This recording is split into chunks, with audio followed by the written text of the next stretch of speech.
Le cap Tedless, vaisseau en partance en vain, figé à jamais dans l'éternité de la pierre. Les voyages, les désirs de voyage ne sont-ils qu'illusions, battus par les vents, blessures qui saignent, inguérissables. Les couchers et les levées de soleil se mêlent, se confondent dans la nuit froide, intense. Au-delà, nous cherchons l'improbable matin, le langage de la nuance, de la couleur, les pas des femmes et des hommes en ce monde. J'ai suivi le périple des mouettes, aussitôt happé par l'œil aveugle du temps. La mer et la terre se rétrécissent, se réduisant en un ultime point de fuite. J'ai effleuré de ma main, de ma bouche, tes lèvres, rivage espéré, attendu. Ma barque en perdition.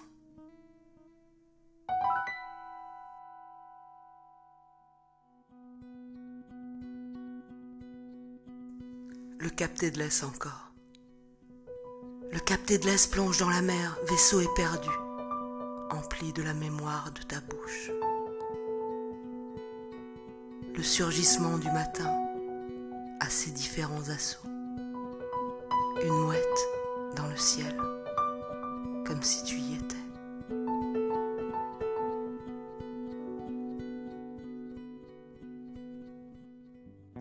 Le cap Tedless toujours. Le cap Tedless, vaisseau en sa coque fendue, figé dans son silence immémorial, sous le poids de l'oubli et de tous les renoncements. Les mouettes sont toujours là, dans leur solitude matricielle, comme autrefois. Elles volent dans le même battement d'ailes, au-dessus de nos défaites, nos peines, nos chagrins, dans l'indifférence de la mer, de la terre et du ciel. À cet instant unique où le soleil ne se lève que pour mourir.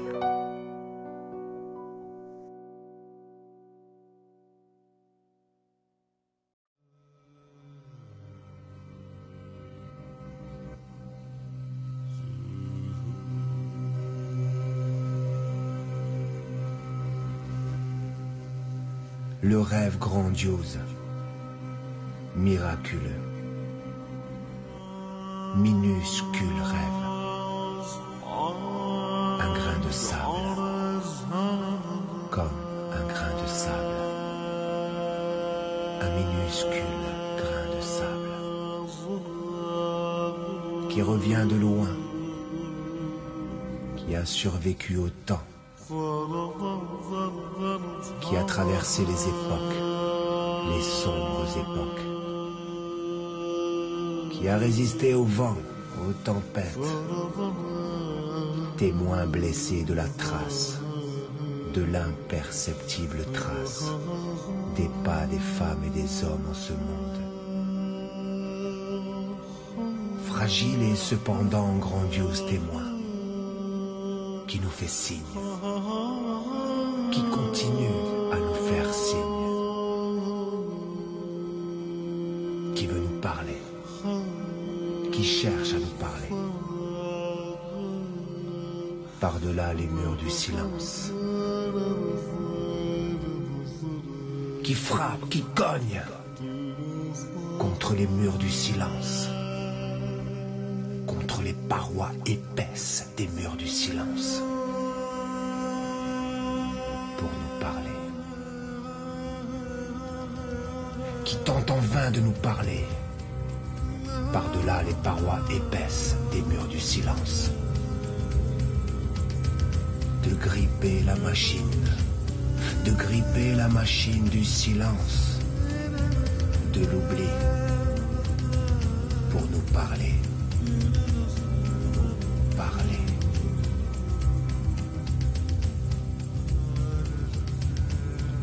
Je te cherchais en vain dans la nuit.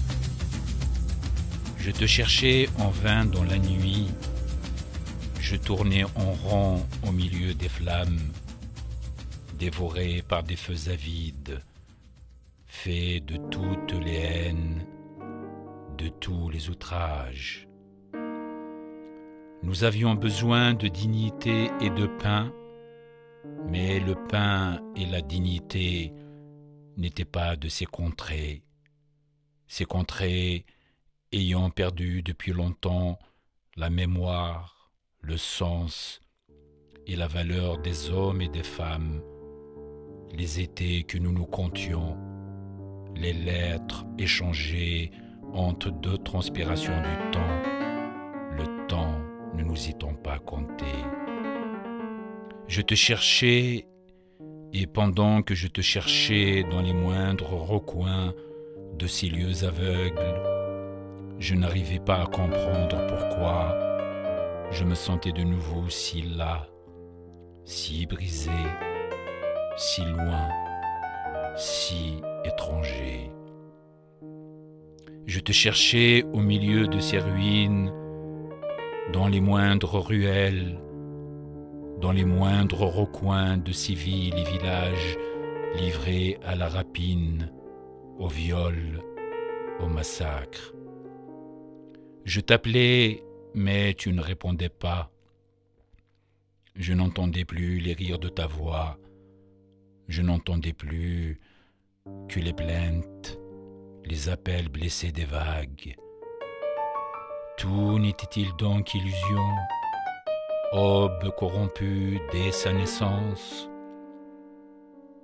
Je me sentais sans cesse gagné par la peur, une peur insidieuse, presque douce, qui, sans me précipiter dans la paralysée, comme pouvait le faire parfois ces peurs sauvages du nouveau siècle, m'installait chaque jour dans le doute et l'exaspération de ne pouvoir retrouver les traces de nos pas sur cette terre où nous avions marché bien des fois, le matin comme au crépuscule, insouciants de la direction des vents et des caprices des saisons, avant de nous enfoncer dans la nuit épaisse de l'oubli.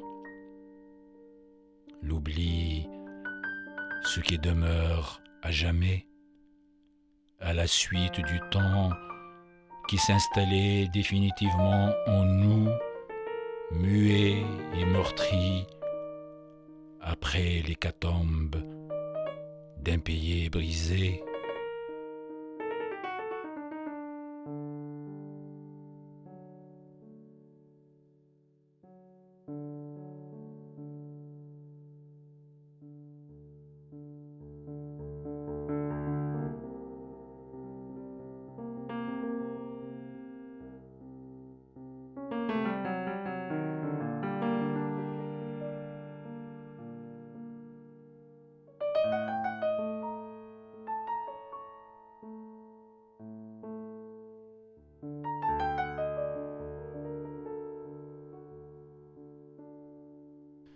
Rabah, mon fils, a 17 ans. On n'est pas sérieux quand on a 17 ans, écrivait Rimbaud. Rabah, c'est aussi le prénom de son oncle, mon frère Rabah, qui a pris le chemin de la liberté, le maquis à 17 ans, puis capturé, torturé, exécuté à 17 ans, en 1961, en décembre 1961. On n'est pas sérieux quand on a 17 ans. Et pourtant, Rabah, mon fils, porte un deuxième prénom, Franz, en hommage à Frantz Fanon. Ce grand esprit, cette clarté, cette belle clarté, cette immense passion, cette passion brûlante de la justice, de la liberté qui venait des Antilles. Les Antilles. Pour offrir son cœur, son intelligence, sa vie aux damnés de la terre, au monde, à l'Algérie. l'Algérie. Pas celle de la réalité sordide qu'il est devenu aujourd'hui, celle qui nous a niés et reniés, tués, chassés, exilés, mais celle que nous avons rêvée et que d'autres avant nous, ceux qui nous ont précédés, ont rêvé. Ceux qui ont fait le terrible, l'inaccessible choix de mourir pour vivre, pour rendre possible le rêve de vivre dans une Algérie fraternelle, libre, juste, universelle. Rêve à la dimension des rêves des hommes et des femmes de l'Algérie, mais cependant au-dessus et bien au-delà de l'horizon humain des hommes et des femmes de l'Algérie. Fragile et surprenante beauté des rêves humains.